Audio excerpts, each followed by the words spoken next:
Hello, this is User1 Retro, and this is a video response to Yorkshire Lad's video. And it's basically, I'll take them off of it.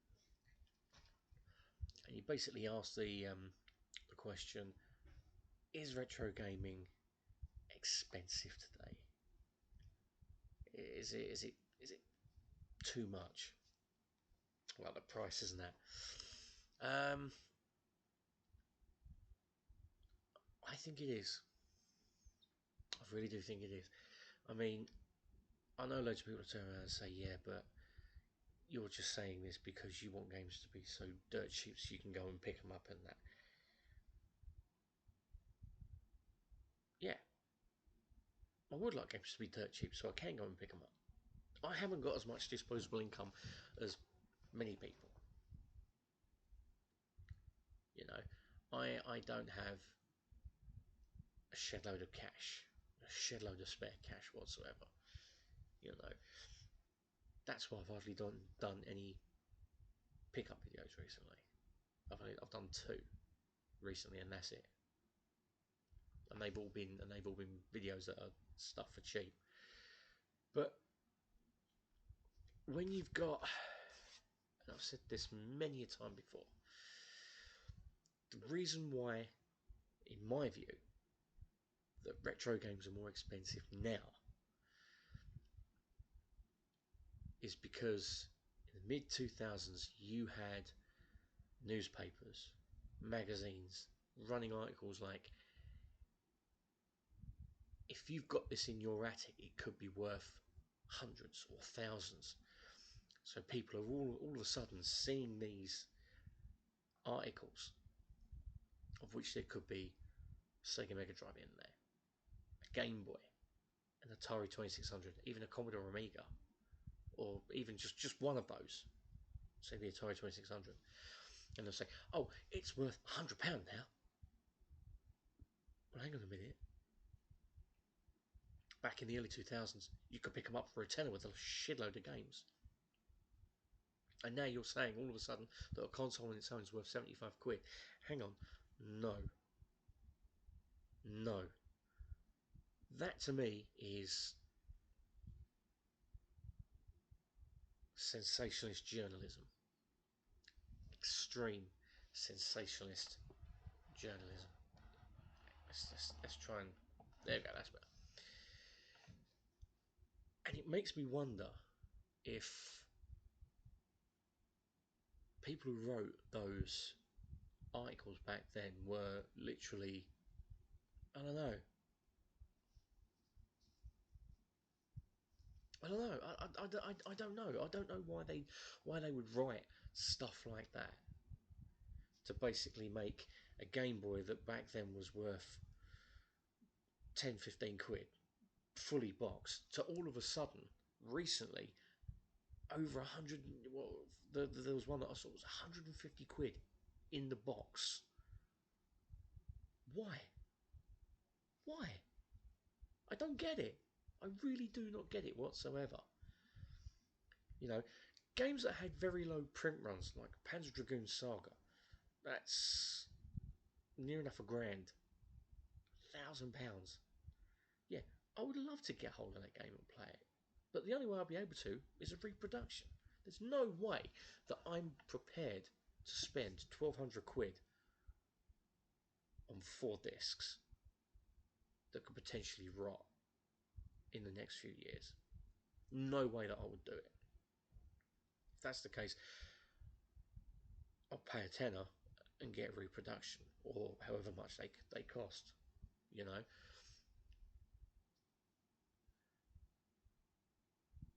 Common games, prices are very slowly starting to creep up, and I've noticed this on eBay. Again, people see those articles back then and they're artificially inflating the prices. And you'll even see it now as well. Someone will list, say, Sonic the Hedgehog Complete for a tenner, and someone else will go, I'll try and get a little bit more, and they'll put it on for 13. And someone else will go, they're selling it for 13, I'll see if I can get 16 or 18. And it goes up like that. It's people just being greedy. Too fucking greedy. Common games. As I say, game like Panzer Dragoon Saga, I wouldn't pay 1,200 quid for, but I can understand how much it goes for that price because it's a low print run. Not many people bought it, so it's quite hard to get hold of. That I can completely understand. You know, a game like Resident Evil, it sold shed loads of copies, especially on the PlayStation. Now, 25 to 30 quid. You could pick it up 4 or 5 quid many years ago. I got the Platinum release when it came out on the PlayStation. I paid 20 quid. That at the time I thought was a good price. 25 quid now, maybe on the cusp. Right? Version on the Saturn, 50 quid. No. No, sorry, you've lost me. Die Hard Arcade, 90 quid. You've lost me.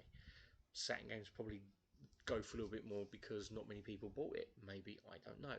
But there was a time when you could get Sega Saturn games for peanuts. I bought my Sega Saturn for 70 quid and it came with about 3, 4 games. Alien Trilogy, Virtua Fighter 2, Sega Rally, Daytona. Daytona, I think was it. I think it was 4. Yeah, so that Daytona was the other one. Right, might be cheap as chips games, right? But they wanted a fiver each for them. Well, I got them thrown in. So basically, I got those games for 20 quid, and I got the Sega Saturn for 50, and it worked. But now people want more money for a Sega Saturn and more money for the games. I mean, I've seen people try and sell Alien Trilogy for 20 quid, 25 quid, maybe even more than that. And that's a bit of a price jump from about 3, 4 years ago when I saw a copy for a tenner. A tenner for Alien Trilogy, which I thought was a bargain. Now they want 25 quid for it. From what I've seen on eBay. And prices are going up because people are artificially inflating it. And it's pricing general retro gaming Joe Public, it's pricing him out. And as I say, I'm not just saying this because I would love for retro gaming to go back to the price that it or even just above the price that it used to be. Going in at charity shops and finding games for like 99p. Yeah, those days are long gone. But I don't mind going into charity shops and finding games that are a couple of quid more, say like a fiver. I haven't got a problem with that.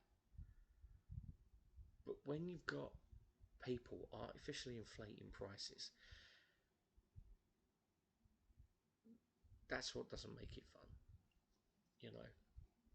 I mean,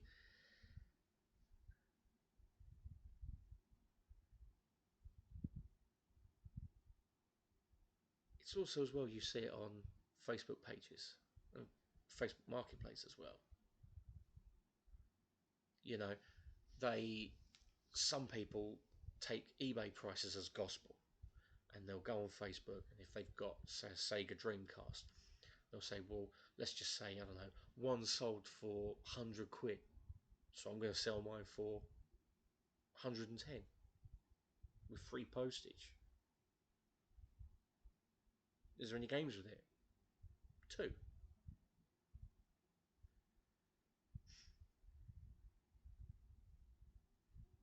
But years ago, you could pick up a Sega Dreamcast for about 30 quid.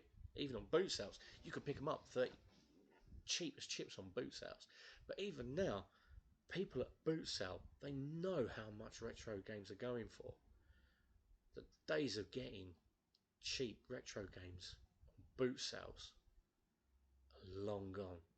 Because those same sellers, they will go on eBay, they will go on Price Chine, they will go on Facebook Marketplace, they will go on different places that have prices for retro games that people have pushed up through you know, artificially. And they'll say, right, okay, that game is worth so and so and so. I'm going to put it for that much at a boot sale. Boot sales are for people who want to try and get rid of shit, not for traders. I'm sorry. That's another bugbear of mine. So when you've got them, these retro traders go into boot sales, even as soon as people are setting up, and they're buying loads of stuff off of people for dirt cheap, going back to their stall.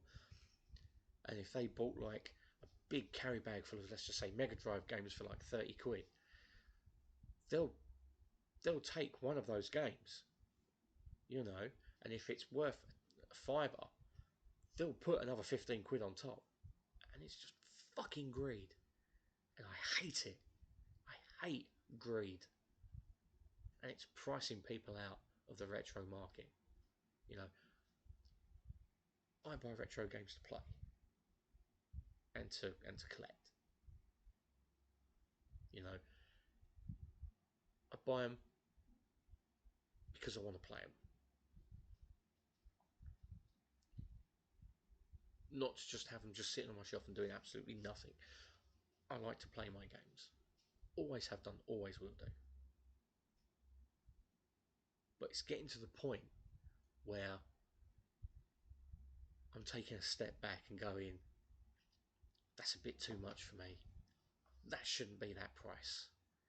When I saw that cheaper a few months ago. I'll give you another example. Jennifer Capriati tennis. It was on eBay in the UK and a copy went for a tenner. It was about 10, 12 quid. Looking at it recently, it's going for 18, 19 quid. So in the space of, say, a couple of months, 3, 4 months, it's gone up by 6 quid. So that works out just under 2 quid a month that's gone up. It's because of greed. It's because of greed. Chaos Engine on the Mega Drive used to be one that you could find anywhere dirt cheap, 5, 10 quid. Now, 60 quid on eBay. And it's not even a rare game. It's not even a rare game whatsoever. But I'll give you another example of a price where it's extremely high. The PAL version of Demolition Man on the Mega Drive. Fully boxed. People want 200, 250 quid for it. Which I think is fucking insane. Right? Cartridge only version in the UK is about 40, 45 quid roughly. I got a US copy just under $20. So it works out about 15 quid for a cartridge only copy. Work that one out. People probably say, oh, the PAL copy is more rarer. Is it? I don't know. All I know is that I got a copy cheaper in the States as opposed to the UK. But I've seen it across many, many consoles. The Atari Jaguar you could pick up for 50 quid at one point, 50, 60 quid. Now, people want 300, 250 plus, let's just say. Same with the CD32. You could pick up one of those for about 80 quid with a few games. Now, 400 quid. And that's from what I've seen last year. Might be less, might be more, I don't know. Because greed is driving these prices up.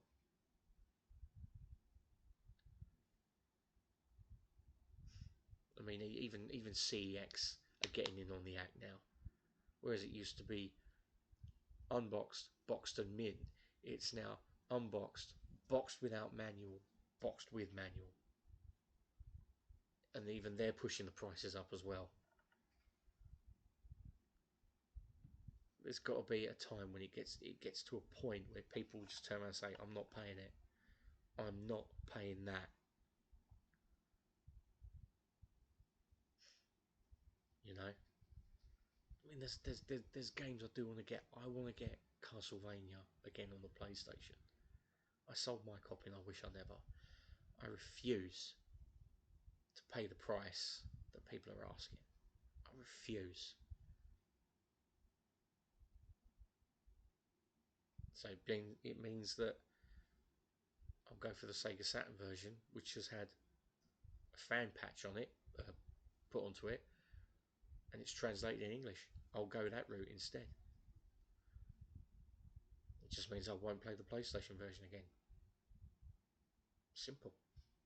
Simple as. And if it means going the reproduction route for many Sega games, SNES games, whatever, I'll do it.